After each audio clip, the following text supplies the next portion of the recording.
चलो, तो last class में हमने देखा था कि रिलेशन बिटवीन केपी और केसी में क्या रिलेशन होता है ना। इस क्लास में हम लोग इसको यूज करेंगे कि केपी और केसी में कैसे किस तरह के क्वेश्चंस आते हैं एग्जाम में और उसको यूज कैसे करते हैं ना। तो लास्ट क्लास में हमने देखा था कि कोई एक जनरल रिएक्शन है। चलो, कोई हम एक जनरल रिएक्शन लिखते हैं, A react with B to give C and D. ये कोई एक जनरल रिएक्शन है जिसमें सारे रिएक्टेंट और प्रोडक्ट गैस है। ए भी गैस है, बी भी गैस है, सी भी गैस है और डी भी गैसीय स्टेट में है। सारे रिएक्टेंट एंड प्रोडक्ट कौन से स्टेट में है? गैसीय स्टेट में। इस रिवर्सिबल रिएक्शन के लिए हमने एक एक्सप्रेशन डिराइव किया था जिसका जो था Kp is equal to Kc RT to the power delta Ng ना। तो ये एक कोई रिवर्सिबल रिएक्शन है। इस रिवर्सिबल रिएक्शन का एक Kp वैल्यू भी होगा और इस रिवर्सिबल रिएक्शन का Kc वैल्यू भी होगा। और इस तरह के रिएक्शन के लिए Kp Kc में रिलेशन क्या आएगा, तो हमने लास्ट क्लास में इसको डिराइव किया था, जिसमें Kp क्या होता है? Equilibrium constant in term of partial pressure. Kc क्या होता है? Equilibrium constant in term of concentration. R is a gas constant, T is a temperature at which reaction is going on. And delta Ng क्या है? Number of mole of gaseous product minus number of mole of gaseous reactant. Delta Ng क्या है? Number of mole of gaseous product minus number of mole of gaseous reactant ना। सो अब हम one by one देखते हैं। इसमें capital A and capital B क्या है? रिएक्टेंट है। ये इसको क्या बोलते हैं? रिएक्टेंट। जो एरो के लेफ्ट साइड में हो उसको रिएक्टेंट कहते हैं, जो एरो के राइट साइड में उसको प्रोडक्ट कहते हैं।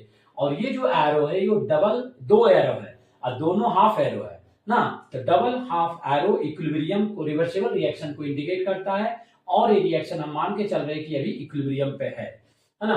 तो ए एंड बी क्या है? रिएक्टेंट है। And C and D, capital C and capital D क्या है? प्रोडक्ट है। क्या ये? प्रोडक्ट। और ए एंड बी क्या है? स्मॉल ए स्मॉल बी क्या? मोल ऑफ गैसियस रिएक्टेंट। ये क्या है? मोल ऑफ गैसियस रिएक्टेंट है। सी एंड डी क्या है? C and D, small C and small D क्या है? Mole of gaseous product. Mole of gaseous product, क्योंकि हम ये एक्सप्रेशन जो डिराइव किए हैं वो गैसियस रिएक्शन के लिए डिराइव किए हैं। ओके, सो अब ये पता चल गया कि डेल्टा Ng का वैल्यू, डेल्टा Ng क्या है? Number of mole of gas in the product side minus number of mole of gas in the reactant side होता है। ठीक है। सो अब हमसे तो अगर हम आपसे पूछे कि ये Kp बड़ा भैया है या किसी बड़ा भैया है, किसी भी रिएक्शन, जो भी रिएक्शन है रिवर्सिबल, सपोज कोई रिवर्सिबल रिएक्शन है वो इक्विलिब्रियम पे आ गया, तो उस इक्विलिब्रियम पे जब रिएक्शन आ गया तो हम Kp भी लिख सकते हो, Kc भी लिख सकते हैं। तो कौन बिग ब्रदर है इसमें? Kp का वैल्यू ज्यादा आएगा कि Kc का वैल्यू ज्यादा आएगा? जल्दी जल्दी सोच के बताइए, किसका वैल्यू ज्यादा आएगा? Kp या Kc का, है ना। तो उसका आंसर है Kp भी ज्यादा हो सकता है या Kc भी ज्यादा हो सकता है, डिपेंड करता है रिएक्शन पे, है ना। तो इसके तीन केस बनते हैं। इसके कितने केस बनते हैं? तीन ना। केस नंबर वन ना, case number one and case number two and case number three. इसके तीन केस होंगे, है ना। केस थ्री ना, केस नंबर वन क्या है? अगर हम देखें, इफ डेल्टा Ng का वैल्यू जीरो हो जाए, अगर डेल्टा Ng का वैल्यू जीरो है तो डेल्टा Ng का वैल्यू यहां रखेंगे, ये जीरो हो जाएगा। किसी भी चीज के ऊपर पावर अगर जीरो कर दे तो वैल्यू क्या हो जाता है? वन। तो Kp is equal to Kc RT to the power delta Ng, और इसका वैल्यू हमें कितना आ रहा है? जीरो। इस केस में क्या होगा? Kp Kc के बराबर होगा, है ना। किसी भी नंबर को पे ऊपर पावर अगर जीरो कर दो, x के पावर जीरो कर दे तो वन, y के पावर जीरो कर दे तो वन, 10 का पावर जीरो कर दे तो वन, 1 का पावर वन कर दे जीरो, सॉरी वन, जीरो 20 का पावर जीरो कर दे तो ये भी हो जाएगा वन। किसी चीज का पावर मतलब लड्डू रख दो उसके सर के ऊपर तो उसका वैल्यू कितना हो जाता है? वन हो जाता है। किसी भी नंबर या किसी भी नंबर के ऊपर अगर हम पावर जीरो कर दे तो वो कितना हो जाएगा? वन। इस रिएक्शन के लिए Kp और Kc इक्वल हो जाएगा। एग्जांपल देखते हैं, है ना। सर इसका एग्जांपल क्या है? इसका एग्जांपल है हाइड्रोजन गैस जब क्लोरीन गैस से रिएक्ट करेगा तो क्या बन जाएगा? HCl gas.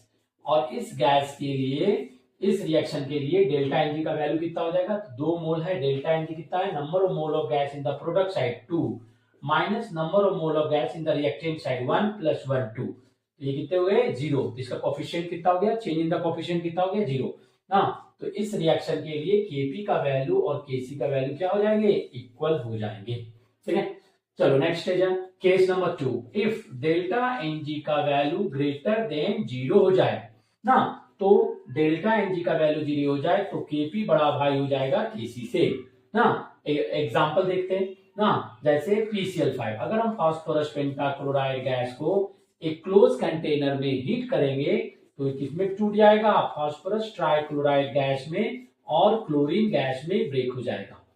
ठीक है, तो इस केस में क्या होगा, डेल्टा Ng का वैल्यू कितना आ जाएगा, इस केस में डेल्टा Ng का वैल्यू 1 मोल प्लस 1 मोल।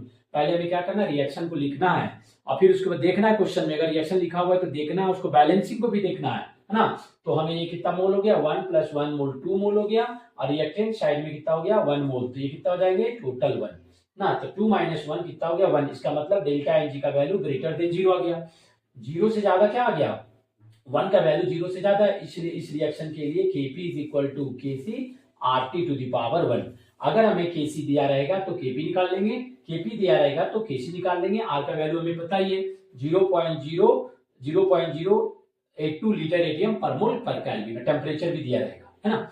थर्ड केस में क्या है कि अगर